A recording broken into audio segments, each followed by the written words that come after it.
সবাইকে নমস্কার। অ্যাসেম্বলিতে 5-6 দিন ধরে আমাদের গীতা পাঠ চলছে না, তার জন্য একজন বলছে যে স্যার আমাদের গীতা পাঠ কেন হয় না। হেড স্যার বলছে যে গীতা পাঠ হবে না, সময়ের কারণে গীতা পাঠ হচ্ছে না, তাই গীতা পাঠ করা হবে না। আবার আমাদেরকে বলছে যে তোমরা কোরআন শরীফের কি জানি সূরা মুখস্থ করবা, 7 দিনের মধ্যে অর্থসহ সূরা মুখস্থ করবা, তার নাইলে হিজাব করবা। ইসকাপ ছিল, ইসকাপ থেকে ওরা হিজাব করতে বলছে, আবার পর্দা করতে বলছে।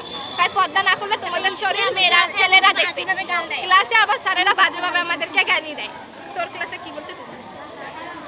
আমাদের ক্লাসে যে স্যার বললো যে তোমরা হিন্দু মেয়েরা কয়েকজন আছো দাঁড়াও, তারপর আমরা দাঁড়াইলাম, বলতেছে তোমরা হিজাব করো না কেন? বললাম যে স্যার আমরা হিজাব কেন করবো, স্কার্ফ করবো। হয় না, তোমরা যে হিজাব করো না, তোমরা রাস্তা দিয়ে যে হাঁটো, ছেলেরা তোমাদের শরীর থেকে আকর্ষিত হয়, এই জন্য তোমাদের হিন্দু মেয়েদের আজকাল বিয়ে হচ্ছে না। তারপর বাজেভাবে নোংরা ভাষায় গালি দেয় স্যার। তারপর বলে যে হিজাব পরে আসবা, পরের দিন থেকে পরে আসবা। আর আমাদের পড়ার মাঝখানে বাজে ভাষা অনেক। তোমরা যে গীতা পাঠ করতে চাও, তোমাদের বাবা মাকে গীতা পাঠের মাহাত্ম্য বুঝে, আমরা যদি নাম দিতাম তাহলে কি পড়তাম? ওনার কথা আমরা গীতা পাঠের মাহাত্ম্য বুঝি না, আমাদের বাবা মাও বুঝে না। শরীরে হাত দেওয়ার যে একটা বিষয় উঠছিল, এটা কি সত্যি? আরো এর চেয়ে আরো কত নোংরা ভাষায় কথা বলে, যত নেগেটিভ কথা আছে ক্লাসের মধ্যে বেশি বলে। আমাদের হচ্ছে ধর্মীয় স্যার, মুসলিম ধর্মের ক্লাসে যত নেগেটিভ ধরনের কথা আছে সবকিছু উল্লেখ করে। আর ওনার কথা বাবা মাকে বাবা মাকে গালি দেয়। মানে বাবা মা এখানে পূজা করলে কি হয়, মূর্তি পূজা করে লাভ কি, এসব কথা বলে, শিবলিঙ্গ নিয়ে অনেক ধরনের কথা বলে। আচ্ছা, সেই স্যারের নাম কি? মৌলভী স্যার। মৌলভী স্যার। উনি শিবলিঙ্গ পূজা করে, শিবলিঙ্গ পূজা কি বললে কি, এটা তো একটা কালো মূর্তি, সব মাপ স্যার, একটা ছোট একটা বড়। তারপর বলে তোমাদের মা বাবা কখনো গীতা পড়ছে, তোমরা গীতার অর্থ জানো যে গীতা পড়তে যাও, অথচ অ্যাসেম্বলি তো ওরা কোরআন শরীফ পড়ে, কোরআন শরীফের অর্থ পর্যন্ত পড়ে, যেখানে অ্যাসেম্বলি 15 মিনিট হওয়ার কথা সেখানে 20 মিনিট ভাষণ পর্যন্ত দেয়। আর আমরা বলছি স্যার 2 মিনিটের জন্য আমাদের গীতা পড়তে হবে না, কয় সময় হয় না, তোমরা গীতা পড়তে কিন্তু গীতা পাঠ হইতো, ওনারা কয়েকদিন বন্ধ করে, এর আগেও বন্ধ করছিল, তারপরে কমপ্লেইন দেওয়ার পর শুরু করছে, আবার ওরা বন্ধ করছে। কালকে আমরা যেহেতু বলছে, উনি এখন বলে সময়ের কারণে এটা হচ্ছে না, কিন্তু উনি কিন্তু বক্তব্যই দেয় 20-25 মিনিট করে। অথচ কোরআন শরীফ বলে, আর আমাদেরকে বলে 1 সপ্তাহের মধ্যে কোরআন শরীফ তোমরা মুখস্থ করে আসবে, নাহলে ছেলেরা তোমাদের শরীর দেখে, এই জন্য ধর্মীয়। এবং আমাকে বলা হয়েছে যে আমি শাখা সিঁদুর কেন পড়ি, এই ধরনের কথাবার্তা স্কুলে কেন চলবে? আমি সিঁদুর পড়ি, আমি শাখা পড়ি, সেটা পার্সোনালি আমার ব্যক্তিগত ব্যাপার, টিচাররা এই ধরনের কথা ক্লাসের মধ্যে কেন বলবে? এবং আমাকে সবসময় অপমান কেন করা হয়?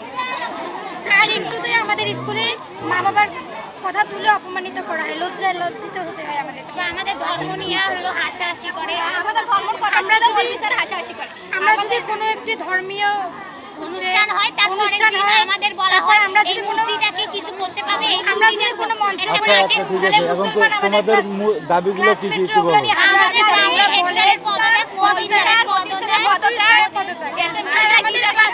কোনো বাজে ভাষায় টিচারদেরকে গালি দেওয়া হবে, আর স্কুলের নাম পাল্টানো হবে, দাসপাড়া বালিকা উচ্চ বিদ্যালয় হবে, মুসলিম উদ্দিন বালিকা উচ্চ বিদ্যালয়। দর্শক, সিএনবি লাইভে আপনাদের স্বাগত জানাচ্ছি, আমি তুষার আচার্য। এই মুহূর্তে আছি রংপুরের মুসলিম উদ্দিন বালিকা উচ্চ বিদ্যালয়ে, যেখানে আমরা কিছুক্ষণ আগে দেখতে পেরেছি যে এখানকার সনাতন ধর্মাবলম্বীও যে শিক্ষার্থীরা আছে তারা কিন্তু বিক্ষোভ করছে সকাল থেকেই। এখন আপনারা যে পরিস্থিতি দেখতে পাচ্ছেন যে এখানে উত্তেজনাকর পরিস্থিতিতে এখন সেনাবাহিনীর উপস্থিতি লক্ষ্য করা যাচ্ছে, সেই সাথে এখানে পুলিশ সদস্যদের আমরা দেখতে পেরেছি। এখানে কিন্তু সনাতন ধর্মাবলম্বী যারা শিক্ষার্থী আছে তারা কিন্তু বিক্ষোভ করছেন, মিছিল দিচ্ছেন।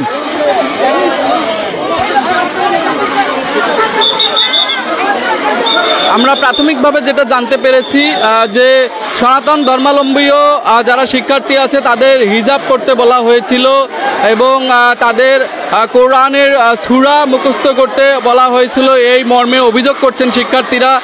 তারপরেই কিন্তু এই আন্দোলনে ফেটে পড়েন তারা।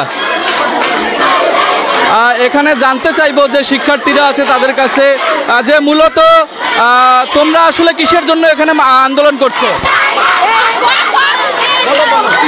মানে আমাদের বলছে গীতা পড়া হবে না, আমাদের সূরা বলতে হবে, তার জন্য।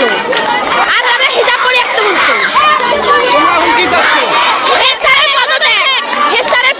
আর একটা 3 জনের পদত্যাগ চাচ্ছি আমরা। দর্শক, যেরকমটা শুনছেন যে শিক্ষার্থীরা কিন্তু এখন একদমই আন্দোলনে ফেটে পড়েছে। তারা কিন্তু এই যে তাদেরকে হিজাব করতে বলা হয়েছিল তাদের অভিযোগ, এবং স্কুলে গীতা পাঠ বন্ধ করে দেওয়া হয়েছিল, এবং সেই সাথে কোরআনের সূরা মুখস্থ করতে বলা হয়েছিল তাদেরকে, এরকম কিন্তু অভিযোগে তারা এখন এখানে আন্দোলন করছে।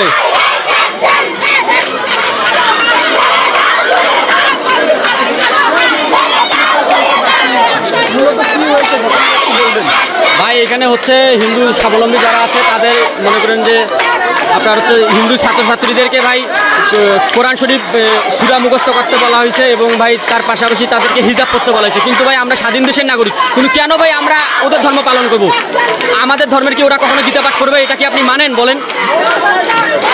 দর্শক, যেরকমটা শুনতে পাচ্ছি যে এই মৌলবী শিক্ষক এখানকার যিনি ছিলেন তিনি কিন্তু এই যে সনাতন ধর্মাবলম্বী শিক্ষার্থী যারা আছে তাদেরকে হিজাব করতে বলেছিলেন এবং সেই সাথে এই বিদ্যালয়ে গীতা পাঠ বন্ধ করে দিয়েছিলেন, যে মর্মে কিন্তু এই শিক্ষার্থীরা এখানে আজকে আন্দোলন করছে। এখানে দেখতে পাচ্ছেন যে শিক্ষার্থী অভিভাবকের সাথে কিন্তু স্থানীয় লোকজনও এখানে উপস্থিত আছেন, সেই সাথে সেনাবাহিনী এই মুহূর্তে এখানে উপস্থিত হয়েছেন এবং পুলিশ বাহিনীকেও আমরা দেখেছি যারা এই বিষয়টি নিয়ন্ত্রণে আনার চেষ্টা করছেন। তবে উত্তেজিত শিক্ষার্থীরা কিন্তু তা মানতে নারাজ এবং তারা কিন্তু তাদের আন্দোলন চালিয়ে যাচ্ছেন। আপনারা এই মুহূর্তে দেখতে পাচ্ছেন যে সেনাবাহিনী শিক্ষার্থীদের সাথে কথা বলার চেষ্টা করছেন।